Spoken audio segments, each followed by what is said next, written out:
Hello नमस्कार मंडळी, gossip गर्लच्या आजच्या नवीन पॉडकास्टमध्ये पुन्हा एकदा तुम्हा सर्वांचं खूप खूप आणि मनापासून स्वागत आहे. आणि आज हे पॉडकास्ट मी ॲक्च्युली स्वतःसाठी करते. स्वतःसाठी म्हणण्यापेक्षा मला तुमच्याबरोबर हे शेअर करायचं आहे, मला या पॉईंटवर डिस्कस करायचं आहे आणि आय होप तुम्ही या डिस्कशनचा भाग व्हाल आणि हे पॉडकास्ट एन्जॉय कराल. कारण हे ना केव्हापासूनचं राहिलं होतं. त्या दिवशी जो मी झटपट पटापट व्लॉग बनवला ह्याच्यावर, तर तेव्हा मला एक DM आला आणि तिने मला रिमाइंड केलं की अरे ह्या टॉपिकवर बोलायचं राहिलं आहे. आणि येस, मला खरंच या टॉपिकवर बोलायचं होतं. तर आजचा टॉपिक आहे चिमी चिमकांडीची कानखजुरीची स्टोरी. ॲक्च्युली एक्सक्लुझिव्ह पॉडकास्ट असणार आहे आज, स्पेशली कानखजुरा स्टोरीवर. तर ज्यांना माहिती असेल, मला सांगायचं नव्हतं बरेच दिवस झाले, म्हणजे नव्हतं मला सांगायचं ही गोष्ट. केव्हापासूनचं असं झालेलं आहे आणि आमचं असं ठरलं होतं नाही सांगायचं. पण मला असं वाटलं की आता इतके दिवसांनी, over the period of time, मला असं वाटलं की कानखजुराची स्टोरी तुमच्याबरोबर शेअर केली पाहिजे. तुम्हाला त्यातनं काहीतरी उपयोग झाला तर खूप चांगली गोष्ट आहे. तर त्यामुळे म्हटलं आज मी थोडा वेळ आहे आणि आज माझ्याकडे काही कामधंदे नाही आहेत, तसं पण माझ्याकडे काही कॉन्टेंट नसतं. तर म्हटलं आईची जरा स्टोरी तुम्हाला सांगूया. नाही म्हटलं तरी किती पण आपल्याला करावंच लागतं आणि आपल्या आयुष्यात काही ना काहीतरी होतच असतं. नाही म्हटलं तरी आपल्याला, कितीही नाही म्हटलं तरी अरे हे काय, किती नाही म्हटलं तरी आम्ही कोणी काही नाही म्हणतच नाही, आणि कोण नाही म्हणतं आणि काय नाही म्हणतं, आणि नाही म्हटलं तरी. आणि सांगितलं ना एकदा चिमी कानखजुरीची स्टोरी, तुला काय सांगायचं नव्हतं आणि तू न सांगता कुठे जाणार आहेस? कॉन्टेंट सोडशील का? ते काहीतरी थोडी जनाची नाही तर मनाची म्हणून ठेवलं होतंस जपून, आणि जेव्हा पाहिजे तेव्हा काढेन. आता आहे माझ्याकडे काहीतरी फालतू काहीतरी दाखवायला, इकडे तिकडे टाईमपास करताना ते दाखवते, येडा बनवते. आता घराचं काम काढलं आहे, कारण छाच्चू आई काय नवीन घर घ्यायला काय देणार नाही आणि एवढी काय फन्याची लायकी नाही. हे घरात पण जे काही चाललं आहे ते पण छाच्चू आईला खूप मस्का मारून चाललेलं आहे. चेक्स द्यायला आली होती त्या दिवशी, चेकवर साईन करायची आहे म्हणून, आणि कट केला फन्याने, पुढचं काही दाखवलं नाही. तर ते छच्चू आईचीच मेहरबानी आहे. छच्चू आईला सांगितलं, बघा सगळे खसे घर घेत आहेत, आपण घर तर नाही पण हे घर तरी रेनोव्हेट करूया. तर छच्चू आई आता कसं तरी तयार झाल्या आहेत. तर मी म्हटलं की आईचा थोडंसं बाजूला ठेवते, पण आता मला असं जायचं असतं, सारखं भटकायचं असतं, आणि सारखं त्या चिपरीयाकडे कशाला जाते तर तुम्ही विचाराल म्हणून मला सांगायचं होतं. कारण आता मला तिला कॉन्टेंट बनवायचं आहे, तर आता दर महिन्याला ती तुम्हाला दिसणार आहे, म्हणून त्याच्या आधी तुम्हाला ह्या गोष्टी सांगणं जरुरी होतं, म्हणून मी सांगते आहे. आणि म्हणून ही स्टोरी तुम्हाला कळणं जरुरी आहे. तुमच्या भल्यासाठी काही करत नसते मी, नाही म्हटलं तरी. समजलं मंडळी?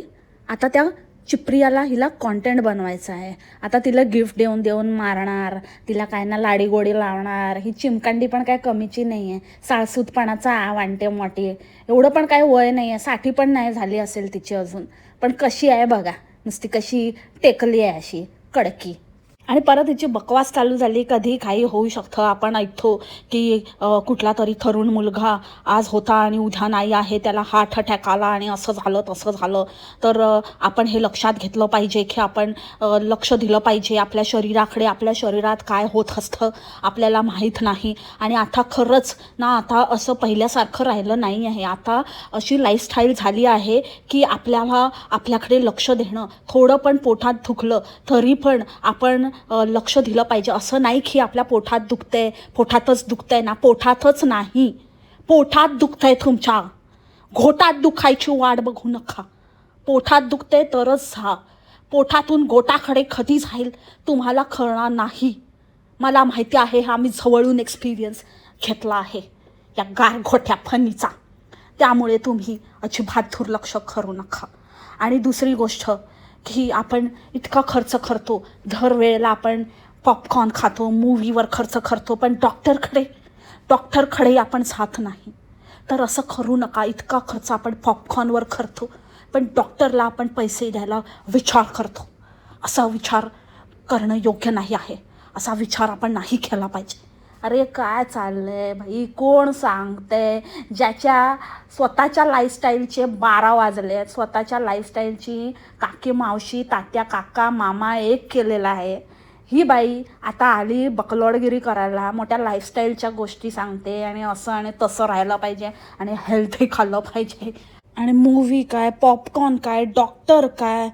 डॉक्टर आणि पॉपकॉर्न हे कसं काय, म्हणजे कम्पॅरिझन कसं काय होऊ शकतं? आणि ही गोष्ट ती बाई बोलते जिचा गुडप्या नवरा स्वतः डॉक्टरच्या नावावर कलंक आहे आणि जो स्वतः आये दिन कुठला मूवी सोडत नाही, आले की पळाले, आला की पळाले. ही बाई लोकांना सांगते की डॉक्टरकडे गेला पाहिजे आणि पॉपकॉर्नवर खर्च नाही केला पाहिजे. नको ग बाई, नको.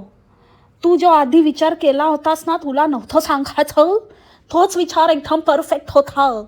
नको सांगत जाऊ, तू काही नको सांगत जाऊ, असं ज्ञान नको फेलत जाऊ. तुझी ना ज्ञान लोदेगिरी मी उलटी करून तुझी पुरचुंडी करून टाकेन आतमध्ये, समजलीस? आगाऊ बाई, किती नाही म्हटलं ना तरी सहन होत नाही आहे मला तुझा बकवास. तुझी जी काही बकलोडगिरी करतेस ना, अति होतं आहे ते. आणि काय तर मी फनीला सांगते, मला कधी असं बरं वाटत नसलं ना, मला खूप टेन्शन येतं, मग मी फनीला सांगते, मग फनी मला म्हणतो की काय नाही ठीक आहे सगळं, तर मग मला बरं वाटतं. आमच्या घरातच डॉक्टर आहे. अरे डॉक्टर आहे मग तो काय सार्वजनिक डॉक्टर आहे की कसला, म्हणजे सर्व गुण डॉक्टर आहे, सगळ्या रोगावर औषध देणारा काय? त्याला स्वतःच्या प्रोफेशनमधलं ज्याच्यामध्ये त्याची स्पेशालिटी आहे तिथलं कोण विचारत नाही. स्वतः तुझ्या मुलीला तू दुसऱ्या डॉक्टरला दाखवते, नुसतं त्या नन्नूला कसं तरी आपलं चिपकवलं त्याला ते सुद्धा टुचुक करायला. बस इंजेक्शन देणारा, इंजेक्शन तर काय नर्स पण देऊ शकते, त्याच्यासाठी डॉक्टर होण्याची गरज नाही आहे. तसला तो, आणि तो दुसऱ्यांचा तो काही गायनिक झाला का? आता कधी काही होतं का त्याचं? हां, गुडप्या, कभी मैं मर्द हूँ कभी मैं स्त्री हूँ, असं जशी पर्सनॅलिटी आहे तसंच डॉक्टर आहे का? बोलायला लावतात यार तुम्ही लोक, तोंडात माझ्या शब्द घुसडतात अक्षरशः. तुला जर बरं वाटत नसेल ना बोचू, तर चांगल्या डॉक्टरला दाखव, कुठल्या तरी गायनेकोलॉजिस्टला दाखव, चांगला. I mean it. चांगला म्हणजे तुला कळतंय ना? हां. आणि त्याच्यामध्ये स्पेशालिटी, त्याच्यामध्ये स्पेशलायझेशन असलेल्या डॉक्टरला दाखव. का मायसाला तू तिला बरं नसलं की गायनेकडे घेऊन जाते का, की ENTकडे घेऊन जाते का? तुझा चाबो दुखला तर तू डोळ्याच्या डॉक्टरकडे जाते? नाही ना, जातेस ना. जे दुखतं त्या दुखण्यावर औषध देणाऱ्या डॉक्टरकडे जाते ना. मग ह्याच्यामध्ये कशाला क्रॉस कनेक्शन करते? ज्या व्यक्तीला स्वतःचं ज्याच्यात स्पेशलायझेशन आहे त्याच्यातलं काही येत नाही, ते दुसऱ्यावर काय सांगणार आहे उपाय तपाय? डॉक्टर नावावर कलंक आहे तो गुडप्या. नाव पण नको घेऊस त्याचं, आणि त्याने काय सांगितलेलं ते काय सांगू पण नकोस. राहिली गोष्ट लाईफस्टाईलचं आणि कोणाला काय होतंय, दुनियेत काय होतंय ते ना करण्यापेक्षा, ते सांगण्यापेक्षा स्वतःला सेल्फ ॲनलायझेशनची गरज आहे. स्वतःला ॲनलाइज कर जरा, स्वतःचं लाईफस्टाईल बघ.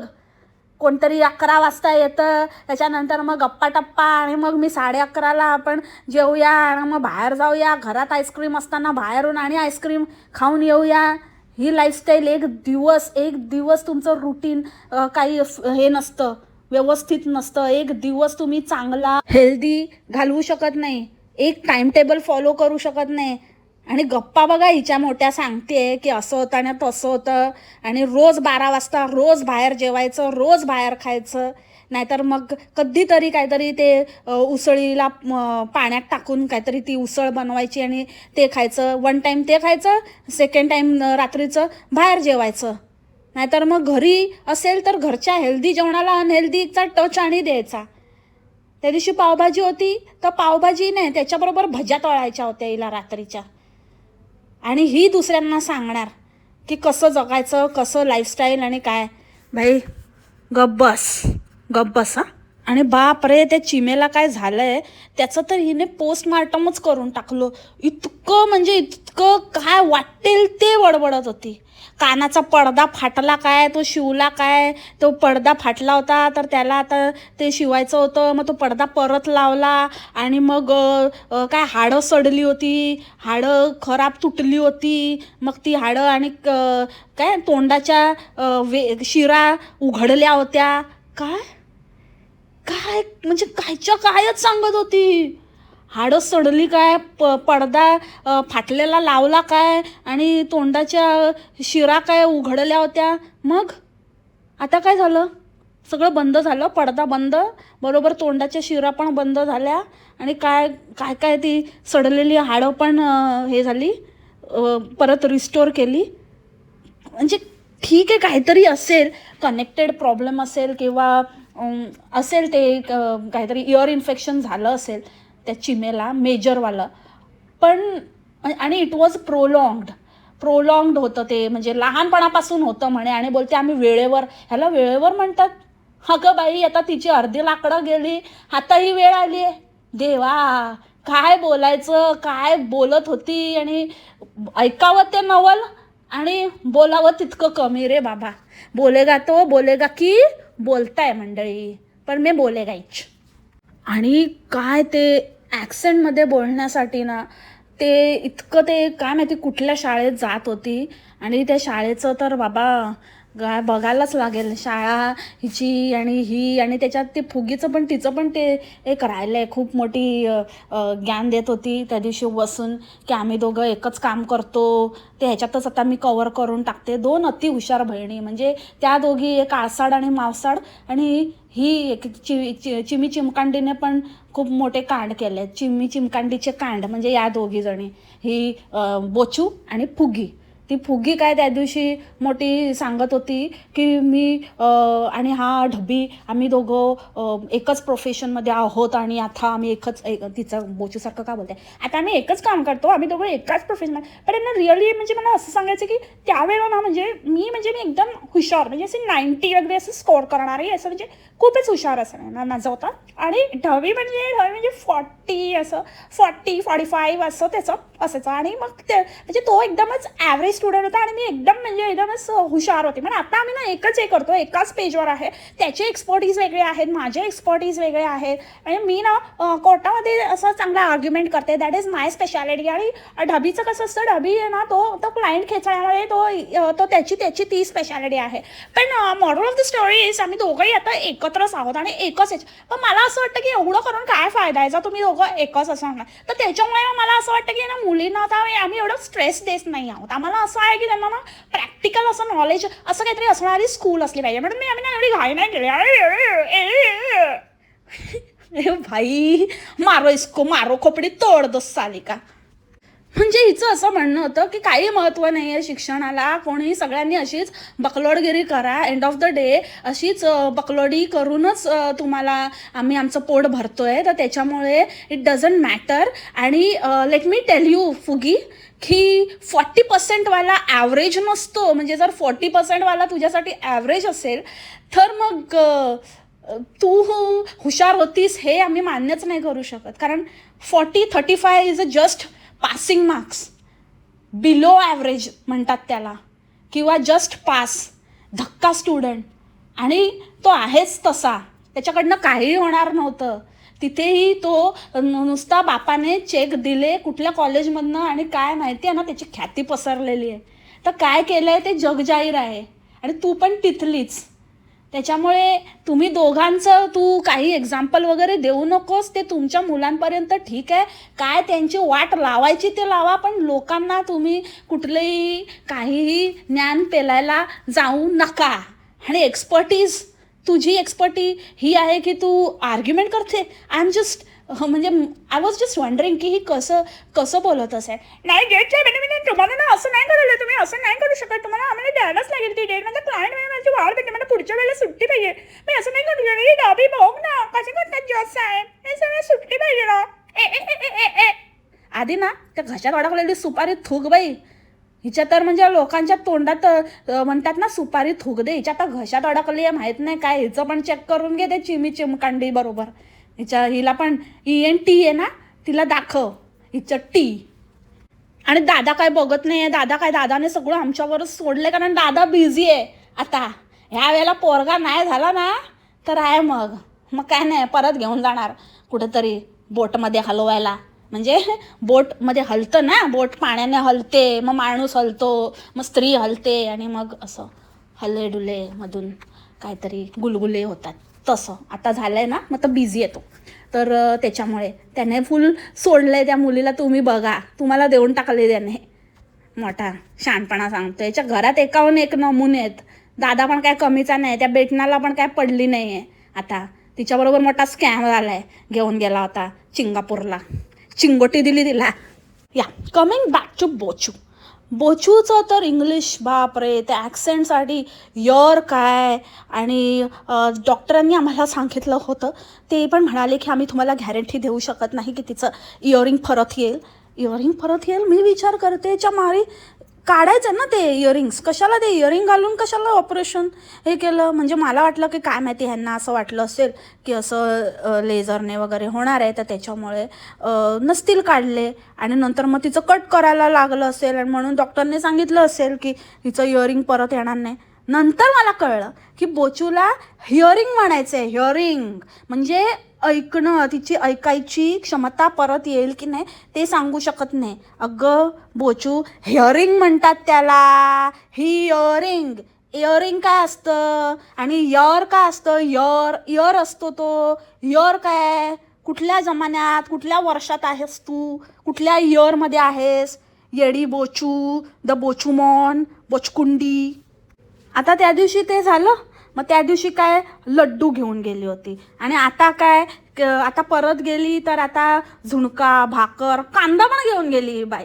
म्हणजे नेक्स्ट लेवलचे आहेत रे बाबा. इतकं चाटायचं, इतकं चढवायचं, एकमेकांची लाल करायची, बस एवढंच येतं ह्या बोचूला. आणि त्या चिमी चिमकांडीला ऑफकोर्स चिमी चिमकांडीकडनंच पास ऑन झालेलं आहे. आणि कशाला तिथे ठाण्याला कशाला गेली चिमकांडी. राहायचं नाही ते, जायचं आहे तर गपचूप इकडूनच जायचं चेकअपसाठी.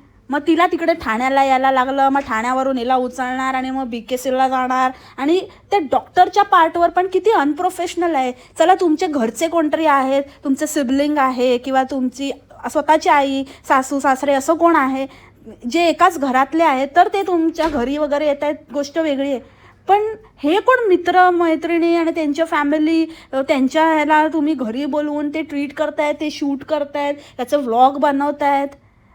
किती म्हणजे काय मला कळतच नाही काय, what's wrong with this fraternity.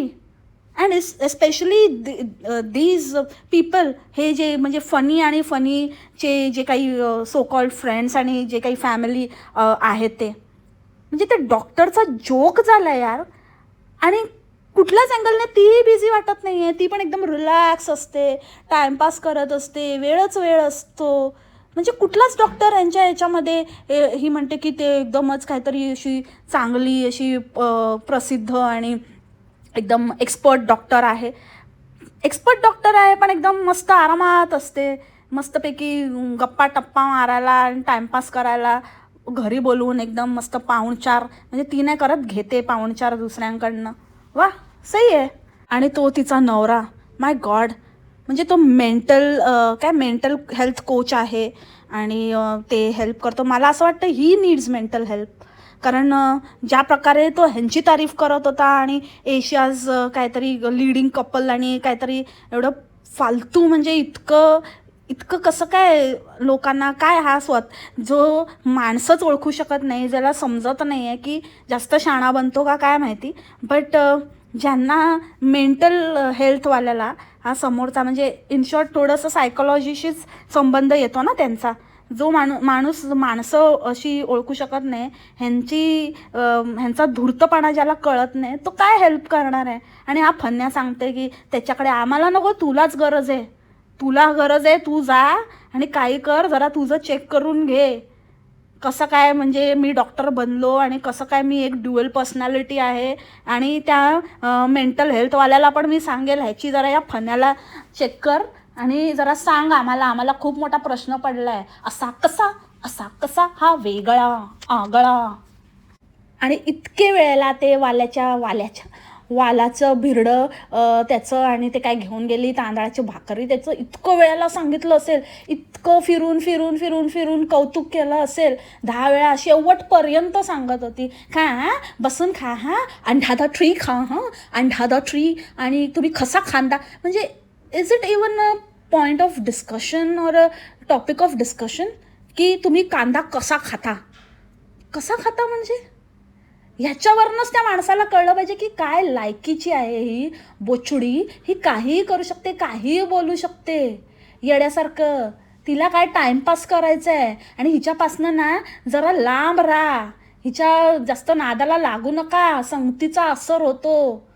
त्याच्यामुळे तुमच्यावर असर होईल हिचा आणि तुमची वाताहत होईल, वाट लागेल तुमची. तुम्ही पण हिच्यासारखेच येडे व्हाल, लोक तुम्हाला पागल म्हणून ओळखायला लागतील. म्हणून keep your mental health healthy mister doctor mental health. ह्याचं एकदम लाईव्ह एक्झाम्पल म्हणजे ही बोचू तिला विचारत होती की तुमच्या ह्याच्यामध्ये भाषेमध्ये ABCD कसं असतं, म्हणजे नेहमीसारखंच असतं, आपल्यासारखंच असतं की वेगळं असतं. तर ती ती डॉक्टर आणि हिला सांगते की नाही सेमच असतं, म्हणजे नॉर्मलच असतं, फक्त लिपी वेगळी असते बट सेमच असतं ABCD असं. ABCD कसं काय कन्नडामध्ये असेल? आणि बोचू तू आधी ना तुझं आधी जे आहे ती भाषा आधी नीट कर. त्याचं पूर्ण लावली वाट आणि आता कन्नडामध्ये घुसायला चालली आहे. कन्नडाचं राहू दे. आणि ती बाई पण काय ABCD कसं काय कन्नडामध्ये असू शकतं? ABCD असणार ना. ABCD इंग्लिश आहे, ते कुठल्याही लँग्वेजमध्ये म्हणजे असूच शकत नाही. काय बोलताय तुम्ही? काय बोलते ना, डोक्यावर परिणाम आहे ही बोचू. लांब राही, काहीही बडबडते, काहीही करते, त्या गुडप्याला काही समजत नाही. तिथे फक्त मागे उभं राहायचं आणि बस एवढंच करता येतं त्याला. त्या बाहुबलीमधला येडा राक्षस आहे तो, काय पण बडबडत असतो. आईनला, माईनला, दादांला, काकांला, बाबांला, मावशींला. तुझ्या मायला चोपास. आणि नुसता इतका हावरट आहे ती बोचू. ते काहीतरी घेऊन आली खायला, तर म्हणतो मला काय आणलंय 3-4 वेळा त्याने विचारलं असेल. आणि नंतर मग बोचू पण त्याला एकदम हडतूड करते. उघड ना, काय आहे, उघड ना दरवाजा. बरं झालं, असंच पाहिजे तुला, बसच पाहिजे, शिव्या आणल्या तुला खायला, खा पोटभर बावळ्यात कुठचा. त्या तिच्या नवऱ्याला ते काय गिफ्ट आणलेलं वॉलेट, तर मला पण आवडतो, मला पण हा कलर आवडतो, मला पण ब्राऊन कलरच आवडतो. अरे कसं आहे यार, लोकांना ॲटलिस्ट तिथे दिलंय त्याच्या समोरच तरी बोलू नये. एवढे पण बेसिक मॅनर्स नाही आहेत ह्याला. कसं काय असं, म्हणजे विचित्रच आहे, विचित्र वीर्य आहे हा. आणि काय तर मुगाचे लाडू आणि हेल्दी आणि कसे वाटले आणि चिमकांडी असं. आणि बोचूचं तर बापरे काय बोलते, स्वतःच उलटं बोलते. आधी तर म्हणते की मला पर्सनली बेसन अजिबातच आवडत नाही. बेसनने कसं असं पोट एकदमच गच्च होऊन जातं, म्हणून मला बेसन आवडत नाही. आणि कसं ना हलकं छान असतं ना, आणि आई तर खूपच छान बनवते. तशीच ती चिमकांडी मला खरं आवडतच नाही. मी यांच्याबरोबर फक्त असं तिथे बसायला जाते, मी फक्त असं टाइमपास म्हणूनच जाते, नाही का. मी तर असं अजिबातच त्यांच्याबरोबर बसून असं काही खाण्याचं वगैरे मला एवढं जातच नाही. मी बाहेरचं नाही, मी घरी येऊन खाते, मला आवडत नाही बाहेर. आणि नंतर तिकडे रेस्टॉरंटमध्ये बाउल एकदम असा तिरपा करून खात होती, एकदम चाटून पुसून. एवढं होतं चिमकांडे, तर 4 भाकऱ्या जास्त करायच्या आणि स्वतः पण तेच खायचं, घरून घेऊन जायचं. फक्त डॉक्टर पुरते घेऊन गेली, म्हणजे त्या ENT डॉक्टर म्हणजे तीच. आता हा काही दुसरा गुडपे आहे ना, तर ते तिच्या पुरतं घेऊन गेली, स्वतः बाहेर बसली चापायला. आणि मला एक गोष्ट कळत नाही, बाकी सगळं एक वेळ असं ना, ह्या बोचू वगैरेकडनं आपण अपेक्षा करूच शकत नाही. पण आपण जनरली आपण असं बघतो की आईवडिलांना जरी इतकं काही आपल्या मुलांचं वगैरे नसलं ना, कधी काय त्यांना वेळ मिळाला, ते बाहेर आहेत आणि ते कधी कधी असंच ओघामध्ये असे थोडे रिलॅक्स असतात. पण आजी आजोबा तर कधीच असं हे नाही. त्यांना नातवंडांची काळजी असते, त्यांच्या डोक्यात ते फिरत असतं. आई वडिलांचं सोडा, पण आजोबा तरी म्हणतीलच की चल बाबा लवकर घरी, मुलीला ठेवलंय, झालं तर माझं काम करायला आलो होतो ते झालं, चल निघूया. पण या चिमीला पण काही नाही. बाप रे, कसली लोक आहेत. त्या पोरीला दुसऱ्याच्या दारात, एकतर माझी पोरगी दुसऱ्याची जबाबदारी असं कोणाच्या त्याच्याकडे तिचा जुगाड करून फिरत असते. पण कोणाकडे आपण ठेवलंय त्याला काही टाईम लिमिट, समोरची व्यक्ती काही बोलत नाही, म्हणून मग ग्रांटेडच धरायचं. म्हणूनच तुम्ही कधी बघितले हिच्या मुलीला हिने एकदा एकाकडे सोडलं ना, नेक्स्ट टाइम परत ती व्यक्ती तिला ठेवून घेत नाही, कारण हिला काही पारावारच नाही आहे. आणि ते चिमेला पण वाटत नाही की बाबा निघूया आपण, आपले नात कोणाकडे तरी आहे, मस्त आरामात 12-12 वाजेपर्यंत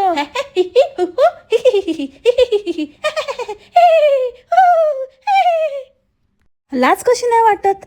आणि तिथे आदल्या वेळेला पहिल्या वेळेला जेव्हा घेऊन गेलेली तेव्हा ती मस्त आपली चापते, यांची नजर चुकवून मस्त चॉकलेट आणि ताव मारते. आणि तो फन्नी म्हणते ती अशीच आहे बघा कशी, म्हणजे एकदम तिला इतकं आवडतं ना, क्रेझी असं असं खाण्याचं पद्धतच नाही, अशी खाते. अरे तू काय बाप आहेस, डॉक्टर आहेस आणि चाइल्ड स्पेशलिस्ट आहेस तू. तू तिला स्वतःच्या मुलीला नाही तू आवर घालू शकत, वर तोंड करून सांगतोय ती असं आहे आणि तिला तसं सवय आहे. आणि ती पण मुलगी पक्की, म्हणजे एकदमच काय नाही, तिला कंट्रोलच नाही करू शकत. आणि ह्या अशा व्यक्तीला तो कोणतरी मेंटल हेल्थवाला तो म्हणे की तुम्ही एकदम ग्रेट आहात आणि तुम्ही एकदम सॉलिड आहात आणि असं कपल आणि तसं कपल. अरे कसलं बुकण्याचं कपल आहे, बघितलंय का तू कधी? आणि जर तू बघून पण सगळं काही यांचं हे बोलत असशील ना, then you really need a help. Seriously, on a serious note, you really need a help man. आणि कोणी पण शहाण्याने असल्यांकडे काही रजिस्टर किंवा काही मदतीचा हात मागायला जाऊ नका, कारण त्यांना स्वतःलाच गरज आहे. आणि या फनीच्या रेकमेंडेशनवर तर जाऊच नाही. Coming back to besan, dhokla घेऊन गेलीस बोचू तू. ढोकळा मुगाच्या पिठाचा होता का?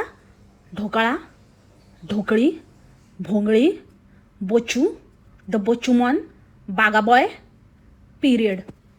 आणि आधी बोलली की आम्ही ना, आणि इतकी ती गाडीमध्ये आल्यानंतर अशी ॲक्टिंग करते की बाप रे बाप, जसं हिलाच कोणीतरी पकडून ठेवलेलं. आणि किती हिला म्हणजे किती बिझी डे, आणि एकतर स्वतःच्या डांग खुजली इतकी आहे की इतकी म्हणजे काय विचारून सोय नाही. तिची काय माझ्या मुलीची एक्झाम आहे आणि मग तिचं असं, आणि मला हे पण बघायचं आहे ते पण करायचं आहे, घरात एवढं काम चाललंय. अरे पण कुठे तुझ्या घरात काम चाललंय, त्या कामाचं आणि तुझं जे काही तुझं डेलीचं रुटीन आहे त्याच्यावर कुठेच काही परिणाम झाला असं काहीच दिसत नाही. तू रोज उठते ॲज युजल, तशीच आपली पायाला भिंगरी लागल्यासारखी सुटतेस. राहिला प्रश्न त्या मायसाच्या अभ्यासाचा, तर तू तेव्हाही घेत नव्हतीस आणि आत्ताही घेत नाहीस, आणि तिला काहीही येत नाही. कसं येणार? मी लास्ट ह्याच्यातच सांगितलेलं की ते काय असं नाही आहे की आज केलं आणि उद्या लगेचच येणार, तर ते शक्यच नाही आहे. त्याच्यासाठी आपल्याला कन्सिस्टन्सी असावी लागते, रोज घेऊन बसावं लागतं. थोडं का होईना तेच रिपीटेडली त्यांना ते शिकवावं लागतं, तेव्हा जाऊन ते डोक्यात त्यांच्या फिक्स होतं किंवा ते कॉन्सेप्ट त्यांना क्लिअर होतात. बाकी तू काय डेली व्लॉगर, ते काय ते डेली थुकरट व्हिडिओ टाकायचं ते मात्र करतेस कन्सिस्टंटली, पण मुलीच्या ह्याचं काय नाही, बाकी सगळ्यामध्ये शून्य. कारण त्याच्यासाठी कुठलं स्किलच लागत नाही. काही उठायचं आणि सुटायचं आणि काही बोलायचं, पकवायचं. डॉक्टरला पण कॉन्टेंट बनवते, तर आता काय बोलायचं, येईल जाईल त्याला गिफ्ट देऊन मारायचं, हेच आहे हिचं. त्याच्यामुळे खरी परीक्षा तर ही आहे की ती एक लाईफस्टाईल कशी जगते, ती आपल्या घरातल्यांची काळजी कशी घेते, आपल्या मुलीला कसं बघते, ह्या सगळ्या गोष्टी लक्ष देण्यासारख्या आहेत, ज्याचा आणि ह्यांचा कुठेच काही संबंध नाही आहे. कसले इन्फ्लुएन्सर, घंट्याचे इन्फ्लुएन्सर आहे ते. आणि दुसरी गोष्ट म्हणजे काय तर आता एवढा उशीर झाला, आणि म्हणजे खरं ना ते तिथे पोचायलाच इतका उशीर होतो ना, आम्हाला इतकं वेळ लागतो. आणि त्याच्यानंतर मग आज आम्ही लवकर पोचलो होतो. पोचायला उशीर होतो, पण आज आम्ही लवकर पोचलो होतो. ठीक आहे, आज लवकर पोचला होतात ना, मग लवकर आटपायचं आणि निघायचं. तिला भलेही त्या डॉक्टरला पण जर वेळ लागला, तर तिला आता ती उशिरा आल्यानंतर पटकन आपलं काम झाल्याबरोबर निघायचं. तिथे हादडत आणि हिदडत आणि हिजोडखाना करत बसायला कोणी सांगितलेलं नव्हतं ना, कंपल्शन नव्हतं. साधी जी नॉर्मल माणसं असतात ती अशीच वागतात, तुझ्यासारखं नाही वागत. आणि मग नंतर मग गाडीत कशाला डोक्याला हात, आणि 12 वाजले आणि हे झालं, तुझ्या आयुष्याचे 12 वाजले ते बघ. काय झालं म्हणजे कळणार आहे तुला, खाडकन 12 वाजले. सो मंडळी, हे सगळं मला तुमच्याबरोबर कधी एकदाचं असं बोलते असं झालेलं. आणि ॲक्च्युली लास्ट व्हिडिओनंतरच मी बोलणार होती, बट देन मला काल असं वाटलं की today is the right time, कालचा व्हिडिओ आल्यानंतर, बिकॉज जास्त मिळालं मला कॉन्टेंट किंवा पॉईंट्स बोलण्यासारखे. सो हे सगळं माझं ऑब्झर्वेशन होतं जे मी तुमच्याबरोबर शेअर केलं. आणि तुम्हाला पण याबाबत काय वाटलं आणि तुम्हाला माझा आजचा पॉडकास्ट कसा वाटला ते पण कॉमेंट सेक्शनमध्ये नक्की सांगा. आणि अजून काही ॲड ऑन करायचं असेल तर तेही तुम्ही करा, जसं की तुम्ही नेहमीच म्हणजे 101 कॉमेंट्स करतात आणि एकदम 1 नंबर आणि तुमचा पर्स्पेक्टिव्ह तुम्ही शेअर करता. आणि मी पण ईच अँड एव्हरी कॉमेंट वाचते आणि मला खूप मजा येते. So let's start today's discussion in comment section. So see you in my next one. तोपर्यंत खा प्या मस्त राहा आणि स्वस्त राहा. Take care. बाय. मा सलाम.